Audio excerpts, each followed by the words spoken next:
Assalamualaikum warahmatullahi wabarakatuh. Alhamdulillahirrabbilalamin. Kehancuran Fir'aun dan pengikutnya. Sadat wa sayyidatil a'izza ikhwanil kiram. Kebengisan Fir'aun semakin menjadi-jadi. Para pengikut Nabi Musa disiksa di luar batas agar menjadi kafir dan mengikuti perintah Fir'aun. Nabi Musa kemudian berdoa agar Allah menimpakan azab kepada Fir'aun dan para pengikutnya. Doanya dikabulkan. Mesir dilanda kemarau panjang sehingga banyak panen yang gagal. Tanaman dan pepohonan banyak yang mati, disusul badai topan yang merobohkan rumah-rumah mereka. Jutaan belalang didatangkan menyerbu hewan ternak. Terakhir semua air di negeri Mesir mendadak berubah menjadi darah. Wabah penyakit melanda di mana-mana. Setiap anak laki-laki bangsa Mesir mendadak mati, tidak terkecuali anak-anak Fir'aun sendiri, termasuk putra mahkotanya. Sadati wa sayyidatil a'izza wa ikhwanil kiram. Dalam keadaan demikian mereka mendatangi Nabi Musa agar berdoa kepada Tuhan untuk mencabut azab itu.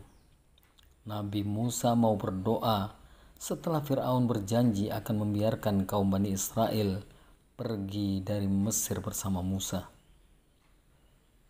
Namun setelah azab itu berhenti dan keadaan menjadi normal, Fir'aun mengingkari janjinya. Kaum Bani Israel yang menjadi buruh, budak, dan sebagainya tetap diperintahkan bekerja di Mesir, dan para pengikut Nabi Musa masih banyak yang terus disiksa oleh Fir'aun. Sadatu wa sayyidatil a'izza wa ikhwanil kiram. Dalam keadaan demikian datanglah wahyu dari Allah agar Musa mengajak kaumnya pergi meninggalkan Mesir. Mereka berangkat secara diam-diam di malam hari, takut ketahuan Fir'aun. Namun akhirnya Fir'aun mengetahuinya juga. Ia dan bala tentaranya segera menyusul rombongan Nabi Musa alaihissalam. Sahdan, rombongan Musa telah sampai di tepi Laut Merah. Mereka tak dapat melanjutkan perjalanan karena terhalang laut. Para pengikut Nabi Musa panik karena Fir'aun dari kejauhan sudah tampak bersama bala tentaranya yang akan membunuh mereka seluruhnya.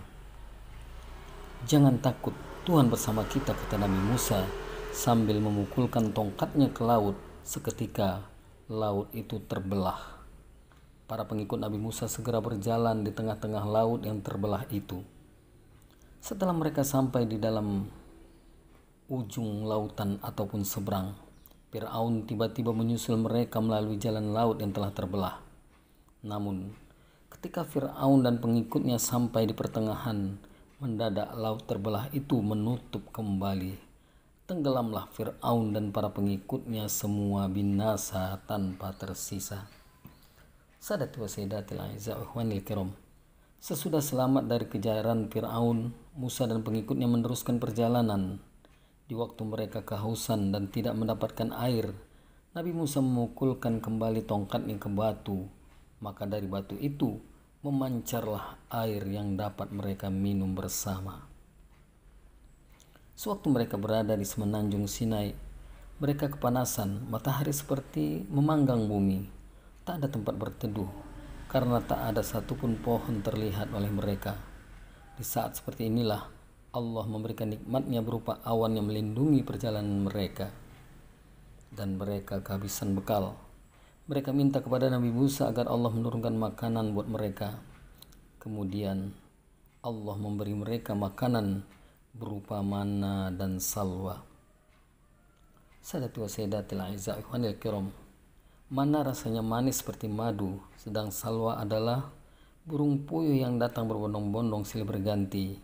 Mendapat makanan yang baik itu, mereka bukannya bersyukur, malah mau minta makanan dari jenis yang lain lagi. Sadat wa sayyidatil a'izza wa ikhwanil kiram. Demikianlah kisah Nabi Musa alaihissalam. Semoga menjadi inspirasi buat kita untuk hal-hal yang positif, untuk mengerjakan sesuatu yang baik, selalu berlaku baik dengan hal-hal yang baik pula. Wabillahi taufiq wal hidayah. Assalamualaikum warahmatullahi wabarakatuh.